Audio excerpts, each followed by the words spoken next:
ಯೋಚಿಸಿ, ಒಬ್ಬ CBI ಅಧಿಕಾರಿ ನಿಮ್ಮ ಮನೆ ಬಾಗಿಲಿಗೆ ಬಂದು ನಿಮಗೆ ಸೂಪರ್ ಜಾಬ್ ಸಿಗುತ್ತೆ ಅಂತ ಹೇಳಿದ್ರೆ ನೀವೇನ್ ಮಾಡ್ತೀರಾ? ಬಹುಶಃ ಖುಷಿಯಿಂದ ಕುಣಿದು ಕುಪ್ಪಳಿಸ್ತೀರಾ ಅಲ್ವಾ? ಆದರೆ ಮಹಾರಾಷ್ಟ್ರದ ಥಾಣೆಯಲ್ಲಿ ಆದ ಒಂದು ಘಟನೆ ಇಂತಹ ಖುಷಿ ಎಷ್ಟು ದೊಡ್ಡ ಮೋಸವಾಗಬಹುದು ಅನ್ನೋದನ್ನ ತೋರಿಸಿದೆ. ಮಹಾರಾಷ್ಟ್ರದ ಥಾಣೆಯಲ್ಲಿ ಒಬ್ಬ 36 ವರ್ಷದ ವ್ಯಕ್ತಿ ತನ್ನನ್ನು ತಾನೇ CBI ಅಧಿಕಾರಿ ಅಂತ ಹೇಳ್ಕೊಂಡು ಓಡಾಡ್ತಿದ್ದ.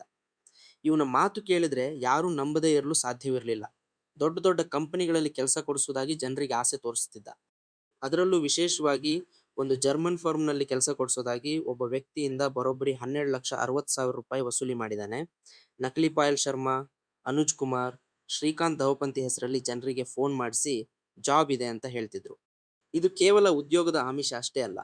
ಕೆಲ ಸೈಬರ್ ಕ್ರಿಮಿನಲ್ಗಳು ಠಾಣೆಯ ಮತ್ತೊಬ್ಬ ವ್ಯಕ್ತಿಗೆ ತಾವು ಕಸ್ಟಮ್ಸ್ ಮತ್ತು CBI ಅಧಿಕಾರಿಗಳು ಅಂತ ಹೇಳ್ಕೊಂಡು ಬರೋಬ್ಬರಿ 59 ಲಕ್ಷ ರೂಪಾಯಿ ಸುಲಿಗೆ ಮಾಡಿದ್ದಾರೆ. ಅಂತಾರಾಷ್ಟ್ರೀಯ ಪಾರ್ಸೆಲ್‌ನಲ್ಲಿ ಡ್ರಗ್ಸ್ ಇದೆ ಅಂತ ಹೆದರಿಸಿದ್ದಾರೆ.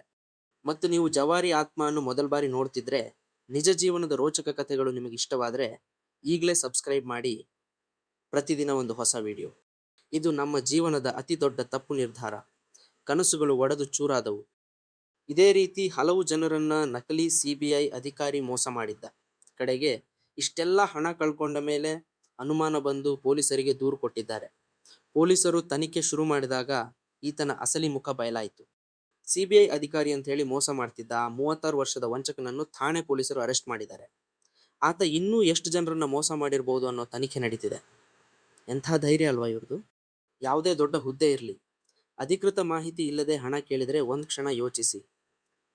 ಆಸೆ ಬುರುಕತನ ಎಷ್ಟೊಂದು ದೊಡ್ಡ ಅಪಾಯಕ್ಕೆ ದೂಡುತ್ತೆ ಅನ್ನೋದನ್ನ ಈ ಘಟನೆ ನಮಗೆ ತೋರಿಸ್ಕೊಟ್ಟಿದೆ. ಈ ಕಥೆ ನಿಮ್ಗೆ ಏನು ಅನ್ನಿಸ್ತು? ಕಮೆಂಟ್ ಮಾಡಿ, ಶೇರ್ ಮಾಡಿ.